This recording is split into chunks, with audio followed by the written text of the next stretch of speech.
I'll guide you through the process of issuing a refund on PayPal as a seller and managing buyer requests without losing your reputation or getting stuck with unnecessary disputes.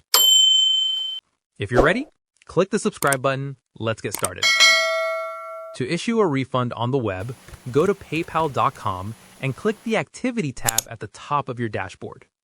Locate the specific transaction you need to reverse and click the buyer's name to open the details. Select Issue Refund to access the official processing screen where you can choose between a total return or a partial amount. Review the summary and click Issue Refund to finalize the payment. Note that while the service is free, PayPal retains the original transaction fees.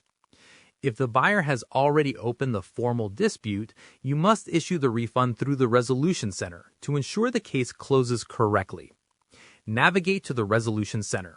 Select Open Cases and click the specific case ID to view the dispute details. Click Issue Refund within the case file to automatically close the dispute and prevent it from escalating to a permanent mark on your seller record. If you are using the mobile app, tap the activity icon at the bottom. Scroll to the bottom of the payment detail screen to locate the Issue Refund button.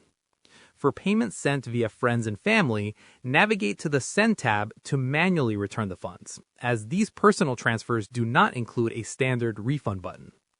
Monitor your PayPal balance to ensure you have sufficient funds, as PayPal will otherwise pull the refund from your linked bank account, which can take up to 5 business days to clear. Ensure you complete these steps within the 180-day window, as the refund option will automatically disappear once this timeframe expires. If you have any queries or input, comment below and I'll respond.